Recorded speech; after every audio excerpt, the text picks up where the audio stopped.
تو یہ سنی شیعہ کا جھگڑا نہیں، خدا کی قسم ہے یہ دین کا مسئلہ ہے، قرآن کا مسئلہ ہے۔ اچھا صرف جذبات سے نہیں، میں آپ کے سامنے ایک بات رکھتا ہوں، چھوٹی سی تحقیق ہے، میں دوبارہ اسے ریپیٹ کرتا ہوں، یہ میں پہلے بیان کر چکا ہوں ایک جگہ، دوبارہ آپ کی خدمت میں یہاں ریپیٹ کر کے میں نے آگے جانا ہے۔ سورہ فاتحہ سارے نوں آندی؟ پڑھو ذرا، اہدنا الصراط المستقیم۔ اس کا مطلب یہ ہے کہ اے اللہ ہمیں سیدھا راستہ چلا، ہمیں سیدھا راستہ، اونچی بولو، ہمیں سیدھا راستہ۔ اچھا یہ سارے ہی پڑھتے ہیں، اہل سنت پڑھتے ہیں، اہل حدیث پڑھتے ہیں، شیعہ حضرات بھی پڑھتے ہیں، تو میرا ایک سوال ہے کہ بتائیں ذرا سیدھا راستہ کون سا ہے؟ ایک عقلی بات کر کے پھر میں جو دلیل لانی وہ میں آپ کی خدمت میں پیش کرتا ہوں۔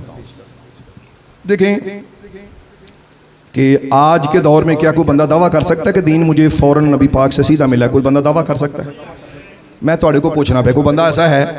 اچھا جیڑا بندہ دعویٰ کردا تو انہوں شک ہوں یار تسی ہسو گے یار دی طبیعت خراب ہے، مطلب دماغی توازن درست نہیں ہے اس شخص کا۔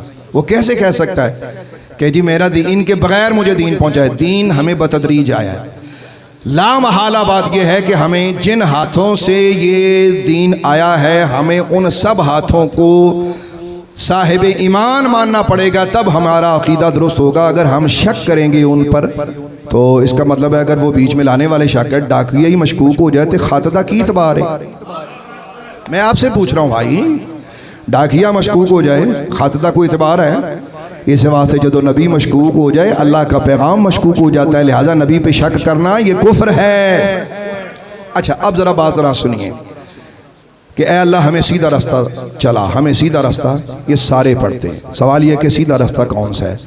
اچھا ایک اس کی تفسیر میں موٹی سی بات ہے کہ جب ہم کہتے سیدھا راستہ دین ہے، اس پہ سب کا اتفاق ہے۔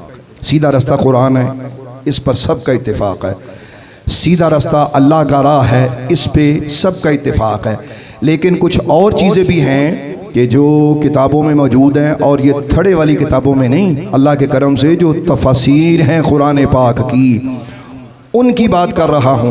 ان میں کچھ ایسی چیزیں ہیں کہ ان میں سے بہت سے لوگوں کو وہ پریشانی ہوتی ہے سن کے، لیکن الحمدللہ ہمیں کوئی پریشانی نہیں ہے۔ اس کی وضاحت کے لیے میں آپ کی خدمت میں عرض کرنا چاہتا ہوں، دعویٰ میرا یہ ہے جیڑا بندہ ابو بکر پاک نو چھڑ دے، عمر پاک نو چھڑ دے، واللہ لا الہ الا اللہ، وہ سیدھے رستے سے بھٹک جاتا ہے۔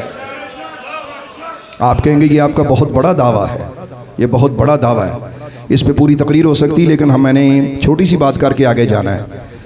میں پھر یہ کہہ رہا ہوں کہ جو سیدنا ابو بکر صدیق کو، حضرت عمر فاروق کو چھوڑ دے وہ سیدھی راہ سے بھٹکا ہوا ہے، اس کا راہ سیدھا نہیں ہے۔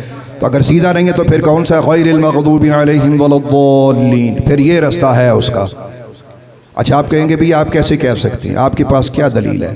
اگر ہم اہل سنت بھی ہیں تو ہمیں منوانے کے لیے کوئی دلیل تو دیں آپ۔ الحمدللہ سنیے جی، اب آپ صحیح ٹریک پہ آئے ہیں۔ اب آپ کی خدمت میں یہ کچھ چیزیں رکھ رہا ہوں۔ سب سے پہلے علامہ سمرقندی متوفہ 375 ہجری، تفسیر بحر العلوم، وہ لکھتے ہیں کہ صراط مستقیم کیا ہے؟ وہ کہتے ہیں ہو النبی علیہ الصلاۃ والسلام وصاحبہ من بعدہ ابو بکر و عمر۔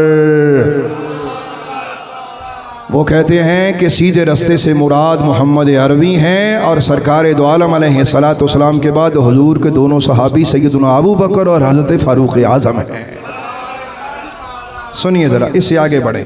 دوسرا حوالہ ابن عطیہ، آپ المتوفہ 546 ہجری، اپنی تفسیر قرآن المحرر الوجیز، اس میں آپ لکھتے ہیں کہ سیدھا راستہ کیا ہے؟ وہ کہتے ہوا رسول اللہ، سیدھے رستے سے مراد سرکار دو عالم ہیں، وصاحبہ ابو بکر و عمر، اور ان کے دونوں یار یعنی حضرت سیدنا ابو بکر و حضرت سیدنا عمر فاروق ہیں۔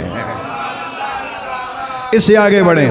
تیسرا بندہ میں آپ کی خدمت میں پیش کرتا ہوں، قرطبی کو پیش کرتا ہوں، اور قرطبی بہت، یہ جتنے بھی میں آپ کے ساتھ حوالے پیش کر رہا ہوں یہ کوئی معمولی لوگ نہیں ہے، بہت بڑے بڑے اہل علم لوگ ہیں۔ القرطبی متوفہ 671 ہجری، وہ کیا لکھتے ہیں کہ صراط مستقیم کیا ہے؟ وہ کہتے ہیں رسول اللہ وصاحبہ من بعدہ، وہ کہتے ہیں سیدھے رستے سے مراد مدینے والا ہے اور مدینے والے کے دونوں یاران شیخین حضرت ابو بکر و حضرت عمر فاروق ہیں۔ اس سے آگے بڑھیں، ابن کثیر کو اٹھائیں، یہ تفسیر قرآن ہے، متوفہ 774 ہجری۔ وہ کہتے ہیں صراط مستقیم کیا ہے؟ هو النبی وصاحبہ من بعدہ، وہ کہتے ہیں کہ صراط مستقیم سے مراد مدینے والا ہے، اور مدینے والے کے دونوں یار حضرت ابو بکر و حضرت عمر فاروق ہیں۔ یہ آپ نے سماعت کی ہے۔ اب اس کے ساتھ میں دو حوالے اور ایڈ کرنا چاہتا ہوں، یہاں تک آپ کو بات سمجھ میں آ گئی؟ اب قرآن پاک کی تفسیر کی روشنی میں نے آپ کو کیا سمجھایا؟ قرآن پاک یہ کہتا ہے، یعنی رب فرماتا ہے اللہ نے یہ دعا سکھائی ہے، گویا اللہ ہمیں یہ سکھا رہا ہے کہ جب بھی تم سیدھا رستہ مانگو تو محمد کا رستہ مانگو، یاران محمد کا رستہ مانگو۔ اللہ تعالیٰ فرماتا ہے کہ جب بھی سیدھے رستے کی بات ہو تو تمہیں میرا حبیب یاد آنا چاہیے، تمہیں میرے حبیب کے دونوں صحابہ یاد آنے چاہیے۔ ذرا دیانتداری سے بتائیں کہ جیڑے حضرت ابو بکر صدیق تھی، حضرت عمر فاروق کو مانتے ہی نہیں، ہن تسی آپ ہی فیصلہ کرو اونا دارا سدھا یا غیر المغضوب علیہم ولا الضالین، یہ میں آپ کی عدالت میں فیصلہ رکھ رہا ہوں۔ ایک نقطہ حل ہوا، سمجھ میں بات آئی؟ اچھا ذرا اس سے آگے ذرا سنیے، اس سے آگے بڑھیں۔ ہو سکتا ہے وہ کہہ رہی دیکھیں جی یہ تو دونوں صحابہ کے نام ہیں، اہل بیت کو تو بیچ میں سے نکال دیا، تینوں کنے کیا سی اہل بیت نو بچوں کٹیا؟ یہ تیرا خیال ہے، یہ تیرا خیال ہے۔ اس کی وجہ یہ ہے کہ ہم مانتے ہیں کہ صحابہ بھی انعام یافتہ ہیں اور اہل بیت بھی انعام یافتہ ہیں۔ ہمارا یہ عقیدہ ہے کہ اہل سنت و جماعت کا یہ عقیدہ، اور میں اپنے پاس سے نہیں کہہ رہا، یہ میں ابھی آپ کو دکھانا چاہتا ہوں اور بتانا بھی چاہتا ہوں، میں عبارت پڑھ کے آپ کی خدمت میں پیش کروں گا۔ جی میں عبارت پیش کر رہا ہوں، ذرا سنیے گا۔ پہلے تو یہ مانیں چونکہ ساڈا تے رولا ہی نہیں، اسی تے صدیق اکبر نو ماننے ہیں، شور تہاڈا رولا تہاڈا، تسی انکار کر دیو، ہمیں فرق نہیں پڑتا۔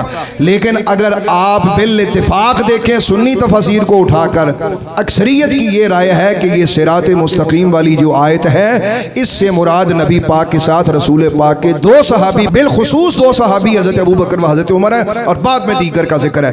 اب تفسیر خازن کا حوالہ میں آپ کی خدمت میں پیش کرتا ہوں، تفسیر خازن متوفہ 725 ہجری، اس میں لکھا ہوا کہ صراط مستقیم کیا ہے؟ وہ لکھتے ہیں ہم اصحاب محمد و اہل بیت ہی، وہ کہتے ہیں کہ سیدھے رستے سے مراد سرکار دو عالم کے صحابہ ہیں اور اہل بیت اعظام ہیں۔ سنی تے پھر اہل بیت دی غلامی چ آ گیا، تہاڈا کی بنے گا صحابہ دا انکار کر کے؟ ذرا یہ دسو سامنے تسی ہے